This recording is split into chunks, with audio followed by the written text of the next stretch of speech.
तो चलिए आज स्टार्ट करते हैं कलर। कलर एक बहुत ही इंपॉर्टेंट टॉपिक है कोऑर्डिनेशन कॉम्प्लेक्सेस में। ठीक है, कोऑर्डिनेशन कॉम्प्लेक्स की अगर स्टडी करनी है तो आपको उसके कलर के बारे में काफी नॉलेज होनी चाहिए। ठीक है, तो कलर स्टडी करने से पहले मैं आपको ये बता दूं, पिछली वीडियो में ऑर्गल डायग्राम कंप्लीट कर चुके हैं। ऑर्गल डायग्राम के कंसेप्ट, ट्रिक्स, न्यूमेरिकल सब डिस्कस कर चुका हूं पिछली 2 वीडियोस में। आप चाहें तो वो देख सकते हैं। नेक्स्ट टॉपिक हम लोग स्टार्ट करते हैं, कलर ऑफ कोऑर्डिनेशन कंपाउंड्स। यहाँ पे सबसे पहले जो चीज आपको देखनी है कि कलर जो है, अगर आपको स्टडी करना है तो आपको 2 चीजों के बारे में पता होना चाहिए। One is type of colour and another is intensity of colour.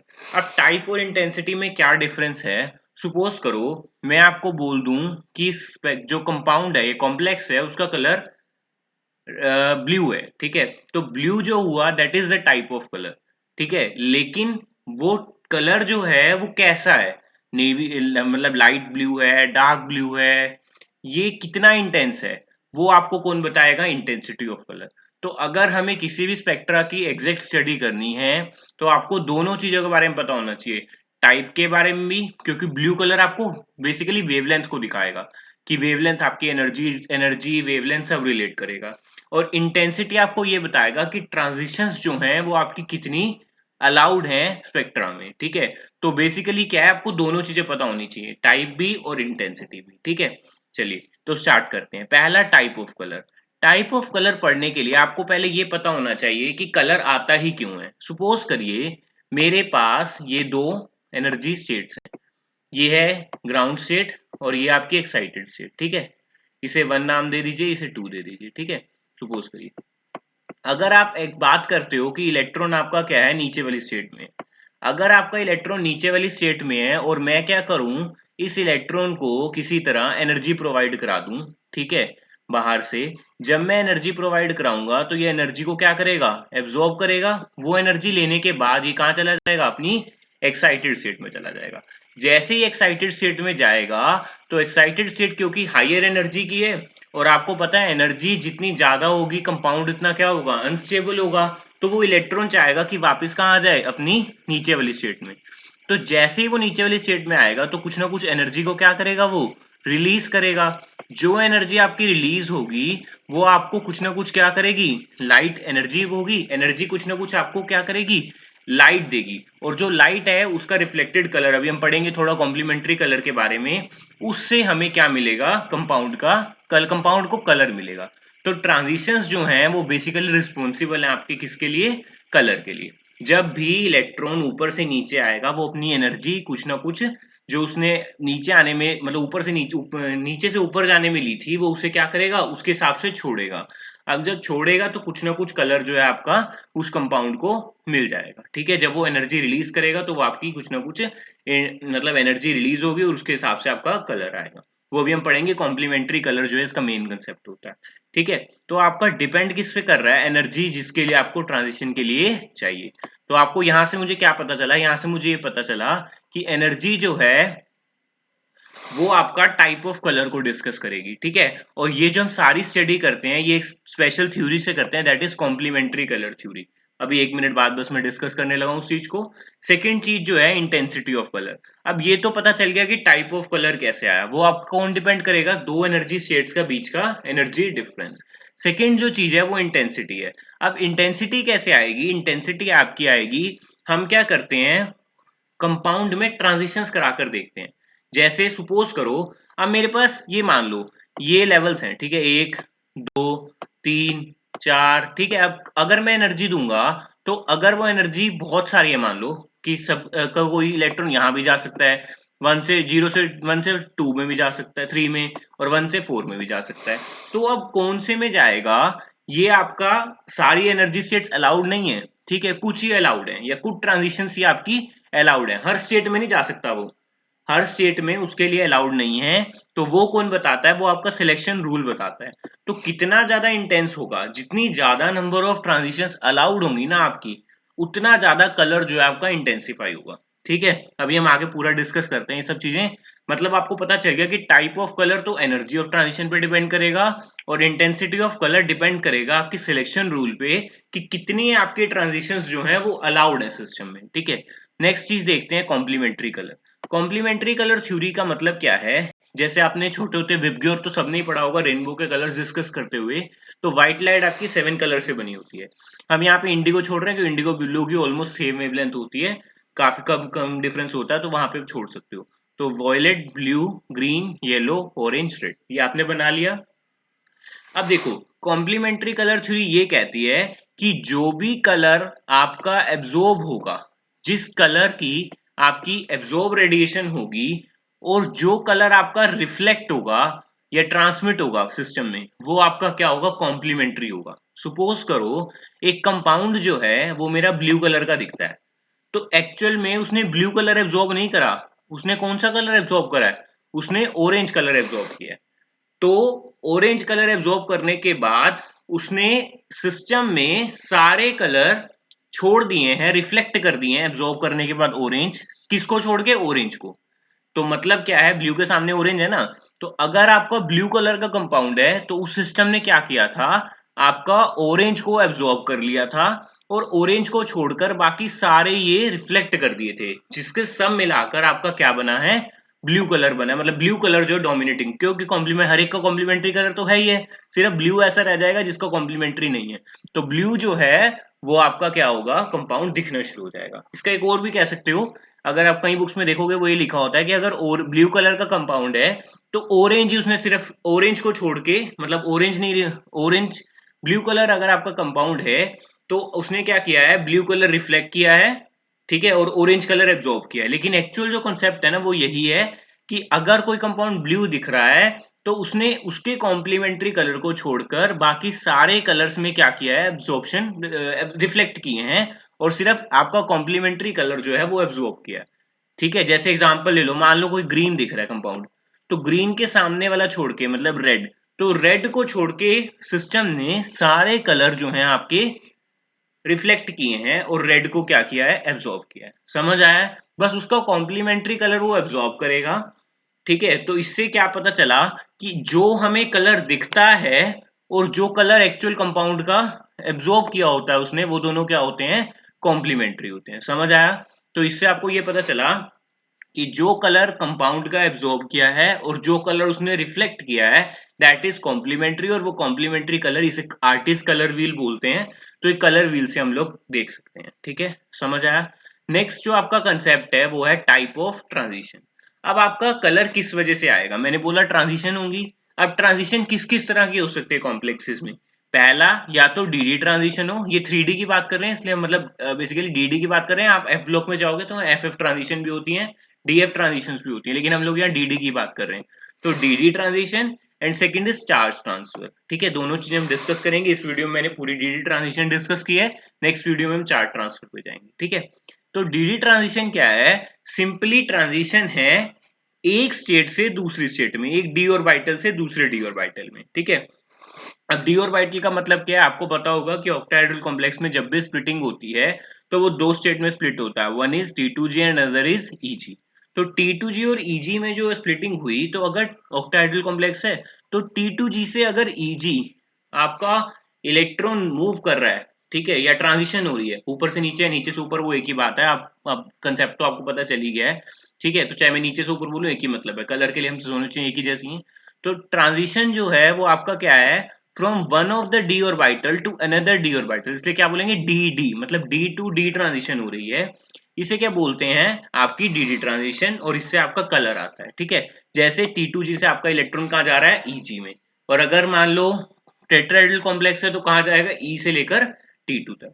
अब एक तो कंसेप्ट ये हुआ ट्रांजिशन का। दूसरा, अब ये जो मेन कंसेप्ट है वो इसका ये है कि जितनी ज्यादा आपकी डेल्टा O वैल्यू होगी, जितनी ज्यादा आपकी स्प्लिटिंग होगी कंपाउंड में, आपने स्प्लिटिंग डेल्टा O वैल्यू पढ़ी है ना, क्रिस्टल फील्ड स्प्लिटिंग, तो जितनी ज्यादा क्रिस्टल फील्ड स्प्लिटिंग होगी उतना ही आपकी एनर्जी जो है कंपाउंड को, देखो यहाँ पे क्या है, पांचों ऑर्बिटल एक जैसे होते हैं, आपको पता है। उसके बाद ये होता है कि ये आपका T2G और EG में आपका क्या हो जाता है, कन्वर्ट हो जाता है। ठीक है, अब आपको ये पता होगा कि जितनी ज्यादा डेल्टा O वैल्यू होती है, मतलब उतनी ज्यादा ये एनर्जी गैप होता है T2G और EG में। तो more is the delta O value, more is the energy required for transition. और आपको एनर्जी कितनी ज्यादा चाहिए होगी, जितना ज्यादा आपका डेल्टा होगा उतनी ज्यादा आपको एनर्जी ट्रांजिशन के लिए चाहिए होगी। और lesser is the wavelength required for transition, और उतनी कम, क्योंकि आपको पता है E is equal to H C by lambda, तो एनर्जी आपकी क्या है, इनवर्सली प्रोपोर्शनल है वेवलेंथ के। तो जितना ज्यादा डेल्टा ओ होगा उतनी ज्यादा आपको एनर्जी चाहिए और उतनी कम आपकी वेवलेंथ चाहिए ट्रांजिशन के लिए। मैं कलर की बात नहीं कर रहा, मतलब लास्ट वाले आपको दिखने वाले कलर की बात नहीं कर रहा, मैं एब्जॉर्ब की बात कर रहा हूं अभी तक, ठीक है। इसको क्लियर करने के लिए ना एक कंसेप्ट कॉम्प्लीमेंट्री कलर वाला एक क्वेश्चन आया हुआ है 2014 में, हम वो क्वेश्चन देखते हैं, आपको क्लियर हो जाएगा, ठीक है। सपोज करो उसने बोला कि COL6 रेड है कलर में, जबकि COL-6 ग्रीन इन कलर। तो ये आपको कौन से कलर बताए हैं जो आपकी आईज देख रही हैं, मतलब ये एब्जॉर्ब कलर नहीं है, ठीक है। एब्जॉर्ब कलर कौन से हैं इसके, कॉम्प्लीमेंट्री, ठीक है। तो पूछ रहे हैं एल और एल डैश क्या हो सकते हैं। तो सबसे पहले आपको इसके लिए ये पता होना चाहिए क्या, स्पेक्ट्रोकेमिकल सीरीज। क्योंकि स्पेक्ट्रोकेमिकल सीरीज जब आपको पता होगी तो आप ये बता पाओगे कि इसमें स्प्लिटिंग ज्यादा हो रही है, ठीक है। तो स्प्लिटिंग देखते हैं। अब आपको स्पेक्ट्रोकेमिकल सीरीज पता होनी चाहिए, मैंने पूरी लिखी है। अगर आती है आपको तो मच बेटर है, नहीं आती है तो मैं आपको एक ट्रिक बता भी देता हूँ। I brought some special clothes, दोबारा बोल रहा हूं, I brought some special clothes, next line, from water, from office collecting oxygenated water. एक बार रिपीट कर रहा हूं, I brought some special clothes from office collecting oxygenated water, ठीक है, नियर गीता पैलेस। दोबारा, ये नियर हो गया गीता पैलेस, ठीक है। ये आपका एक लाइन कंप्लीट हो गई। दोबारा बोल रहा हूं, I brought some special clothes from office collecting oxygenated water near Geeta Palace. एक लाइन आपकी हुई, दूसरी लाइन आपकी यहां से स्टार्ट होगी, अमंग, अमंग मतलब मीन, अमंग ईच 100, 100 होता है 100, ठीक है, 100 आपका 100 होता है ना, तो 100 बिग प्लांट्स, बिग प्लांट्स मतलब BPY, ठीक है। वन वन, ये 110 phenanthroline, no chair, one no chair properly prescribed connected. एक बार रिपीट कर रहा हूं लास्ट लाइन, अमंग ईच 100, 100 होता है ना 100, 100 का मतलब हिंदी में 100 होता है, तो SO32 नेगेटिव, 100 बिग प्लांट्स, ठीक है, BPY, one note chair properly prescribed connected. तो आप ये याद कर सकते हो, नहीं याद रहे तो आपको जैसे पहले आपने याद किया हो वैसे कर लेना, ठीक है। अब हमें हमें तो क्वेश्चन डिस्कस करना है। देखो अभी मुझे पता चला कि एल आपका एल वाला कॉम्प्लेक्स क्या था, रेड था, और एल डैश वाला कॉम्प्लेक्स क्या था, ग्रीन था। तो जो रेड था, मैंने बोला ये तो हमें हमारे रेटिना को दिखने वाले कलर हैं, लेकिन एक्चुअल जो उसने कलर एब्सॉर्ब किए वो कॉम्प्लीमेंट्री कलर थ्योरी से क्या होते हैं, कॉम्प्लीमेंट्री होते हैं। तो हमें क्या चाहिए होगा, व्हील चाहिए होगा। व्हील में हमने क्या देखा कि रेड के सामने कौन सा कलर है, ग्रीन। तो ये आपका कौन सा हो गया, ग्रीन हो गया। तो मतलब एक्चुअली इसने जो कलर एब्जॉर्ब किया था वो कौन सा था, ग्रीन। और जो ग्रीन है उसका कॉम्प्लीमेंट्री कलर कौन सा है, रेड। तो इसका जो कलर इसने वो किया है वो कौन सा है, रेड। समझ आया। इसने जो एब्जॉर्ब कलर है वो इनवर्स है। अब आपको पता होगा कि रेड की वेवलेंथ सबसे ज्यादा होती है ग्रीन से, या सबसे ज्यादा होती है विबग्योर में। तो इधर से जाते हुए इधर क्या होती है, वेवलेंथ एब्जॉर्ब क्या हो रही है, बढ़ रही है। वेवलेंथ इनवर्सली प्रोपोर्शनल होती है एनर्जी के, is equals to hc by lambda. तो एनर्जी आपकी क्या हो जाएगी, डिक्रीज हो रही होगी इधर जाते हुए। समझ आ रहा है ना, एल से एल डैश जाते हुए आपकी वेवलेंथ जो है बढ़ रही है, क्योंकि रेड की वेवलेंथ ज्यादा होती है। एब्जॉर्ब की बात कर रहा हूँ, और एनर्जी एब्जॉर्ब क्या होगी, डिक्रीज होगी। तो एनर्जी किसकी ज्यादा हुई, रेड वाले की, रेड वाले मतलब ये वाले की, तो एल वाले की ज्यादा हुई। तो आपको पता है एनर्जी और डेल्टा ओ का डायरेक्ट का रिलेशन है, क्योंकि delta O is the energy required basically CFSC। तो डेल्टा ओ आपकी एल कितनी आई, एल के लिए ज्यादा है, ठीक है। हमें यहाँ से पता चला एनर्जी इधर जाते हुए क्या हो रही है, लेफ्ट टू राइट डिक्रीज हो रही है। तो आपकी एल की क्या हो गई, एनर्जी ज्यादा हो गई। अब आपको देखना है कि आपको क्वेश्चन में कौन कौन से लिगेंड दिए हुए हैं, अमोनिया, वाटर और 110 फिनेंथ्रोलिन। इसको आप इसमें ढूंढो कहाँ कहाँ है, ये रहा अमोनिया, वाटर और 110 फिनेंथ्रोलिन। इसको आपने किसकी फॉर्म में लिख लिया, इंक्रीजिंग ऑर्डर की फॉर्म में लिख लिया, अमोनिया, वाटर और 110 फिनेंथ्रोलिन, ठीक है। इधर जाते हुए आपके क्या हो रहा है, डेल्टा ओ इंक्रीज कर रहा है। अब आपको ऐसा ऑप्शन देखना है जिसमें पहले वाले का एल का डेल्टा ओ ज्यादा हो। तो पहले वाले का डेल्टा ओ किसमें ज्यादा है, फर्स्ट ऑप्शन से देखते हैं, अमोनिया और वाटर में देखो, अमोनिया का पहले वाले का ज्यादा होना चाहिए, और हमें दिख भी रहा है कि अमोनिया का जो डेल्टा ओ है वो क्या है, ज्यादा है वाटर से।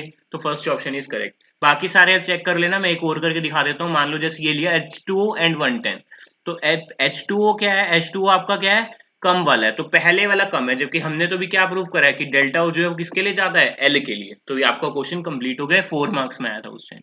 ठीक है, अब नेक्स्ट जो डिस्कशन करनी है हमें इंटेंसिटी की करनी है। ठीक है, इंटेंसिटी की डिस्कशन करने के लिए हमें चाहिए सिलेक्शन रूल।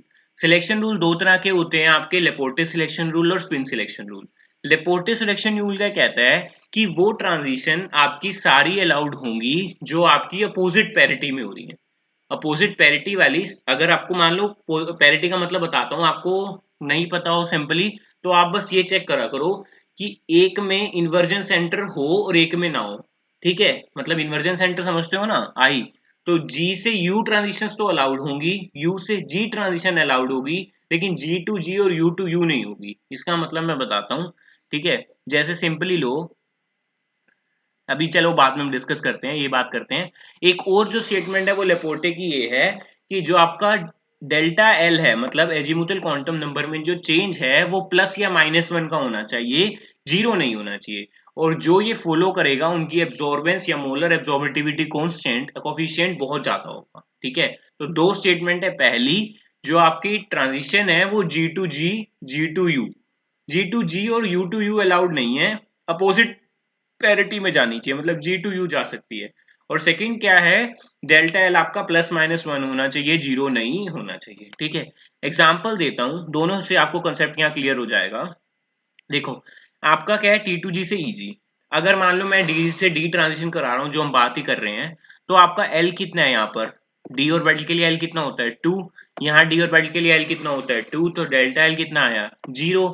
तो आपकी जो डी वाली ट्रांजिशन होती है, डी ट्रांजिशन, वो आपकी लेपोर्टे फॉरबिडन होती है। अब ये तो हुआ सेकंड स्टेटमेंट के हिसाब से। फर्स्ट स्टेटमेंट का क्या मतलब था वो देखो। इसका क्या मतलब है, आपको पता होगा कि जो मेरा डी ऑर्बिटल होता है ना, वो कुछ ना कुछ ऐसा होता है। मैं कोई भी एक एग्जांपल लेकर रहा हूँ। ठीक है, ये आपका ये होता है और आपका ये दूसरा लोब होता है। ठीक है, और आपको पता होगा अगर प्लस माइनस साइन का, तो आप यहाँ पे क्या होता है, ये आपका अगर ये प्लस है तो ये भी आपका क्या होगा। ठीक है, ये अगर आपका प्लस है, ये वाली लोब, यहाँ पे मैं दिखाता हूँ आपको ये। ठीक है, और अगर आपको पता होगा तो ये वाली लोब अगर आपकी प्लस है यहाँ से,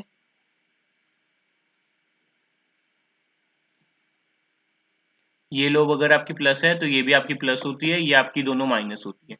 तो देखो इसमें सेंटर ऑफ इन्वर्जन है, आप इधर जाओ तो प्लस, इधर जाओ तो प्लस, इधर जाओ तो माइनस और इधर जाओ तो माइनस।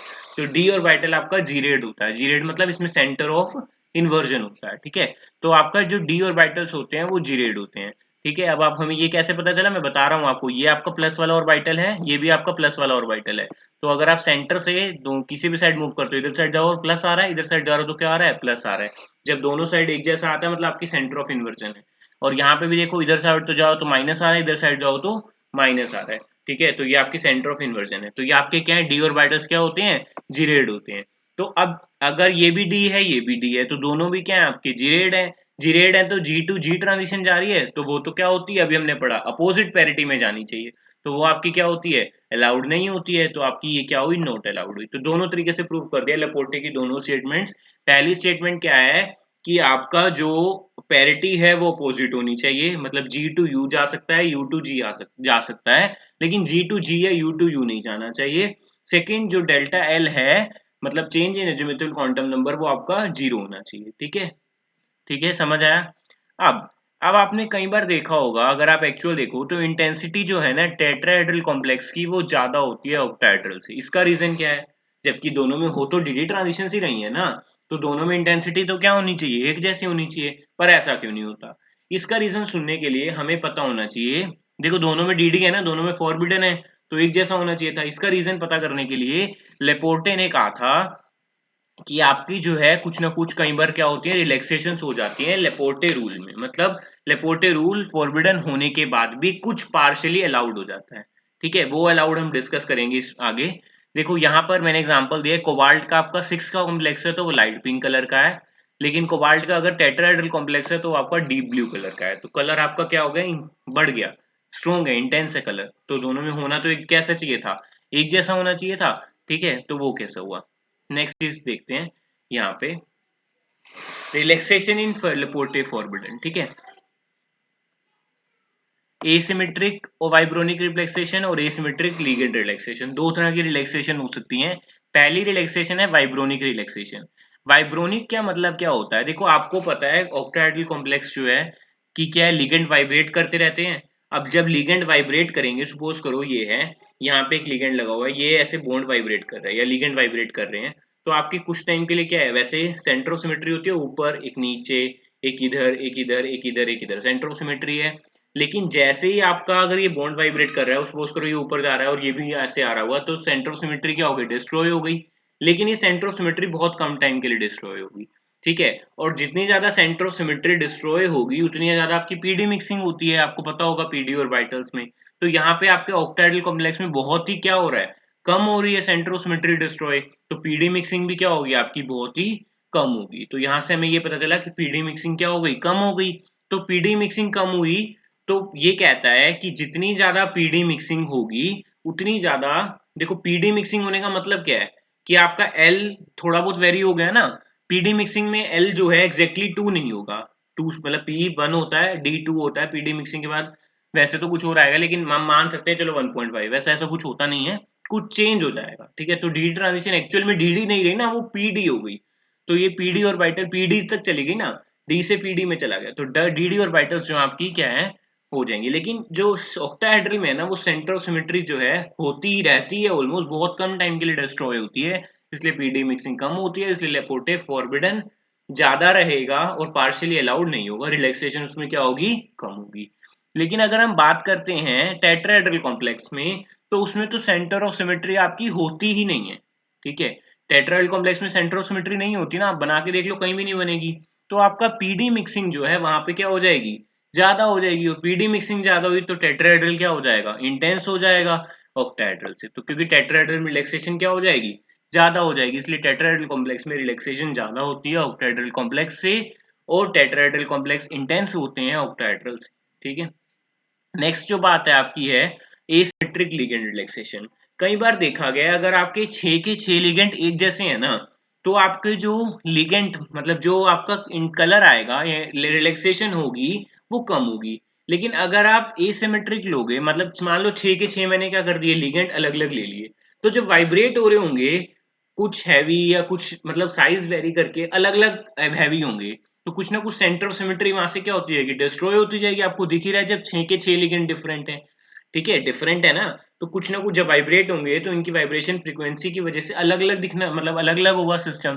तो ये आपका क्या होगा बेसिकली, यहाँ से आपकी सेंटर ऑफ सिमेट्री ज्यादा डिस्ट्रॉय हो जाएगी। तो अगर 6 के 6 लिगेंड डिफरेंट है या जितने ज्यादा नंबर ऑफ लिगेंड डिफरेंट है, तो आपकी उतनी ज्यादा रिलैक्सेशन होती जाएगी लेपोर्टे रूल में, और आपकी जो ट्रांजिशन है वो क्या होती जाएगी, इंटेंस होती जाएगी। तो अगर मान लो M A6 है और M A2BCD है, तो A2BCD वाला ज्यादा इंटेंस होगा क्योंकि इसमें रिलैक्सेशन जो है ज्यादा मिल चुकी है। अगर मैं बात करूं MNS36 और MFCL भी, ऐसे अगर आप देखोगे तो जो ज्यादा डिफरेंट वाला है वो मोर इंटेंस होगा, ठीक है। नेक्स्ट जो चीज है spin selection rule. Spin selection rule क्या कहता है कि आपकी इलेक्ट्रॉनिक ट्रांजिशन में स्पिन जो है इलेक्ट्रॉन का वो चेंज नहीं होना चाहिए, ठीक है। अब देखो यहाँ पे एक्चुअल में स्पिन मल्टीप्लिसिटी होती है अगर आप ध्यान से देखोगे, लेकिन आप स्पिन से भी कैलकुलेट कर सकते हो, क्योंकि स्पिन मल्टीप्लिसिटी कहाँ से चेंज होगी, स्पिन से ही चेंज होगी ना एक्चुअल में। मतलब बताता हूँ, अगर आपने ओर्गल वाली वीडियो देखी हो तो आपको पता होगा कि स्पिन मल्टीप्लिसिटी कितनी होती है, 2s+1 होती है, ठीक है। तो ये कह रहा है कि स्पिन चेंज नहीं होना चाहिए, एक्चुअल में इसकी जो स्टेटमेंट है ना वो ये स्पिन मल्टीप्लिसिटी चेंज नहीं होनी चाहिए। तो 2s+1 चेंज नहीं होना चाहिए, 2s+1 चेंज नहीं होगा मतलब s ही चेंज नहीं होना चाहिए। तो बेसिकली आपका स्पिन जो है इलेक्ट्रॉन का वो चेंज नहीं होना चाहिए मूव करते हुए, मतलब अगर नीचे भी ऐसे स्पिन के साथ गया है तो आपको ऊपर भी कैसे जाए, ऐसे जाए। अब इसको हम ओर्गल से भी देख सकते हैं आप चाहो तो। सपोज करो मैंने D2 का ओर्गल बनाया, मैंने पिछली वीडियो में पूरा ओर्गल डिस्कस किया है। वहां पे देखो ट्रांजिशन हो रही थी 3 तरह की, 3T1G से 3T2G, 3T1G से 3T1G, 3A2G, 3T1G से 3T1GP। अब आपने सोचा हो अगर तो मैंने 3 to 3 क्यों करी है, मतलब यहाँ मैंने 3P लिया था ना एक एक्स्ट्रा सेट, क्यों, सेम सिमेट्री की ली थी, मतलब सेम स्पिन मल्टीप्लिसिटी की ली थी 3 3। अब मैं 4 वाली भी ले सकता था, 5 वाली भी ले सकता था, मैंने 3 वाली क्यों ली। इसका रीजन ये था क्योंकि मेरी ट्रांजिशंस जो हैं वो स्पिन अलाउड रहे, स्पिन अलाउड रहे मतलब स्पिन जो है सेम रहे, स्पिन मल्टीप्लिसिटी, और आपका जो कलर आए वो इंटेंस है, और वो ट्रांजिशन होने के ज्यादा चांस रहते हैं जो आपकी अलाउड ट्रांजिशन होती है। तो इसलिए हमने सिर्फ 3P को ही कंसिडर किया था हायर एक्साइटेड स्टेट में। तो यहाँ पे तीनों ट्रांजिशन आपकी 3 to 3 हो रही हैं, इसलिए तीनों ट्रांजिशन आपकी क्या है, अलाउड हैं। पर इसके अलावा इससे हायर एक्साइटेड स्टेट में मान लो कोई और एक्साइटेड स्टेट भी आ रही है तो उसमें वो नहीं जाएगा। क्यों? क्योंकि वहां पर क्या होगा, आपका इलेक्ट्रॉन जो है अगर जाएगा तो वो स्पिन चेंज करेगा और स्पिन फॉरबिडन हो जाएगी, जिससे इंटेंसिटी क्या होती है, कम हो जाती है। देखो, फॉरबिडन का एक्चुअल मतलब जो यही है कि आपकी इंटेंसिटी क्या हो गई, कम हो गई, और अलाउड का मतलब क्या, आपकी इंटेंसिटी जो है इंक्रीमेंट हो गया उसमें। ठीक है, तो नेक्स्ट है रिलैक्सेशन। जैसे हमने किस में पढ़ी थी, लेपोर्टे में रिलैक्सेशन पढ़ी थी, ऐसे स्पिन में भी रिलैक्सेशन हो जाती है। स्पिन में रिलैक्सेशन होती है स्पिन ऑर्बिट कपलिंग में। आपने सबने स्पिन ऑर्बिट कपलिंग पढ़ी होगी, नहीं पढ़ी है तो नेक्स्ट वीडियो हम लोग उसी के डिस्कस करेंगे। तो स्पिन ऑर्बिट कपलिंग से क्या होता है, ट्रांजिशंस जो हैं डिफरेंट मल्टीप्लिसिटी में भी कई बार हो जाती है। ठीक है, अब जितनी ज्यादा, जैसे वहां पे हमने पढ़ा था ना, जितना ज्यादा डिफरेंट हो गए लिगेंड उतनी ज्यादा लेपोर्टे में रिलैक्सेशन होगी। यहाँ भी ऐसे ही है, जितनी ज्यादा स्पिन ऑर्बिट कपलिंग होगी उतना ज्यादा आपका मोर इंटेंस कलर होगा, मतलब उतनी ज्यादा आपकी रिलैक्सेशन होगी। ठीक है, अब देखो स्पिन ऑर्बिट कपलिंग जो है लाइटर एलिमेंट्स में, मतलब जैसे 3D की बात करूं तो 3D में क्या होती है, कम होती है 4D और 5D से। तो इंटेंसिटी जो है आपकी 4D और 5D ट्रांजिशन की कॉम्प्लेक्सिस की वो ज्यादा होती है 3D से। समझ आया? इंटेंसिटी आपकी डिपेंड करती है किस पे, लेपोर्टे पे और स्पिन पे। हम मान रहे हैं कि लेपोर्टे उसमें एक जैसा है, स्पिन डिफरेंट है, स्पिन सिलेक्शन रूल दोनों में मान लो फॉलो नहीं हो रहा। ठीक है, तो 3D में क्या होती है, स्पिन ऑर्बिट कपलिंग कम होती है, 4D 5D में ज्यादा होती है। तो 4D 5D वाला जो है वो कंपाउंड ज्यादा इंटेंस होगा, क्योंकि उसमें स्पिन ऑर्बिट कपलिंग की वजह से स्पिन सिलेक्शन रूल में रिलैक्सेशन आ गई। ठीक है, ये समझ आया? तो इंटेंसिटी जो है 4D 5D कॉम्प्लेक्सेस की स्ट्रॉन्ग होगी देन 3D। नेक्स्ट, तो अगर आप इस सबको कंक्लूड करूं तो बस मैं आपको जल्दी से बता देता हूं कि आप इंटेंसिटी जो है किससे देख के बताते हो, मोलर एब्जॉर्बिलिटी कोफिशिएंट से, या आप यूवी स्पेक्ट्रम में भी यूज करते हो। अगर आपकी लेपोर्टे और स्पिन दोनों चीजें अलाउड हैं तो आपका एप्सिलॉन, इसको एप्सिलॉन से नोट करते हैं, तो आपका सबसे ज्यादा होगा। ये आपकी चार्ज ट्रांसफर में होता है, अभी नेक्स्ट वीडियो में पढ़ेंगे हम। रिलैक्सेशन अगर लेपोर्टे में ये अलाउड है तो ये इससे कम होगा, दो एक फॉरबिडन ही है, दूसरा अलाउड है तो उससे कम होगा। दो एक रिलैक्सेशन है, इसमें रिलैक्सेशन मान लो मिल रही है, इसमें फॉरबिडन है 2 to 3 होगा। मतलब अगर आपके दोनों अलाउड है सबसे ज्यादा एप्सिलॉन होगा और कलर जो है बहुत ही ज्यादा इंटेंस होगा। ठीक है, नेक्स्ट एग्जाम्पल आप यहाँ से देख सकते हो, मैंने एक एग्जाम्पल दिया है, आप ट्राई भी कर सकते हो। ठीक है, अब एक चीज जो बहुत इंपॉर्टेंट है, लेपोर्टे फॉरबिडन डीडी ट्रांजिशन जो होती हैं वो ज्यादा इंटेंस होती है देन स्पिन फॉरबिडन। जो लेपोर्टे की फॉरबिडन ट्रांजिशन होंगी वो आपकी ज्यादा इंटेंस होगी then 3D then spin forbidden transition. ठीक है, नेक्स्ट जो है आपका वो ये है कि इंटेंस कलर कौन सा है। ठीक है, इंटेंस कलर कौन सा है, देखो which is more intense, MnCl4 और CU। मान लो दो आपको कंपाउंड दे दे और पूछे कौन सा कलर ज्यादा इंटेंस है, तो आपको सबसे पहले क्या करना है, Mn2+ लिखना है, उसकी कॉन्फ़िगरेशन लिखनी है D5। अब D5 जब आप बनाकर देखोगे तो ये आपका कैसा बनेगा, 1 2 3, मैं ऑक्टेट की बात कर रहा हूँ, T2G हो गया, ये EG हो गया। ठीक है, अब देखो अगर मैं इलेक्ट्रॉन मुझे यहाँ से यहाँ भेजना है, क्या यहाँ से यहाँ भेजना है, अगर मैं भेजूंगा तो स्पिन क्या रहेगा, सेम रहेगा? नहीं, देखो स्पिन इसको, अगर क्योंकि पॉली एक्सक्लूजन प्रिंसिपल से क्या है, आपका दोनों ही मतलब अगर आप देखो जो सिंपली तो एंटी सिमेट्री होनी चाहिए, एक अगर ऊपर है तो दूसरा वाला नीचे होना चाहिए। तो आपका ये क्या है, यहाँ से यहाँ जाएगा, यहाँ से यहाँ जाएगा, तो आपको स्पिन इसे बदलना ही पड़ेगा, तो इट मीन स्पिन सेम करके नहीं जा सकता, तो ये आपकी स्पिन फॉरबिडन ट्रांजिशन हो गई। और दूसरी तरफ वैसे क्या जा रहा है, डी से डी जा रहा है, तो वो भी आपकी क्या हो गई, लेपोर्टे फॉरबिडन। तो दोनों फॉरबिडन है तो ये क्या होगा, कम इंटेंस होगा। कोबाल्ट की बात करते हैं D7, तो ये D6 मान लो यहाँ पे आया, D7 आपका यहाँ पे आया। अब देखो जब यहाँ पे इलेक्ट्रॉन ये वाला यहाँ जा सकता है, ये वाला यहाँ यहाँ जा सकता है, तो आपका जो है मतलब स्पिन जो है वो कंजर्व रहेगा, तो ये स्पिन तो अलाउड है। लेपोर्टे जा कहाँ से कहाँ रहा है, डी से डी, तो लेपोर्टे तो ये भी फॉरबिडन है। तो बेसिकली ये आपका क्या हुआ, ये स्पिन तो फॉरबिडन हुआ ना, तो आपका ये वाला जो है वो ज्यादा इंटेंस कॉम्प्लेक्स होगा इस। अब इसको आपको एक इंपॉर्टेंट चीज है जो आप ट्राई करना चाहो, प्लीज ये क्वेश्चन मैंने आपके लिए खुद छोड़ा है, आप प्लीज एक बार इसे करके देखना, और कोई डाउट हुआ तो बताना, और आंसर मुझे कमेंट सेक्शन में देना, मुझे अच्छा लगेगा अगर आप कमेंट सेक्शन में आंसर दोगे। थैंक यू फॉर लिसनिंग, ये बहुत इंपॉर्टेंट, इसमें आपके सारे कंसेप्ट वीडियो के कवर हो जाएंगे सिलेक्शन रूल से रिगार्डिंग, तो आप ये क्वेश्चन जरूर ट्राई करना। थैंक यू फॉर लिसनिंग, मुझे अच्छा लगेगा अगर आप कमेंट सेक्शन में इसका कमेंट आंसर करोगे। Thank you.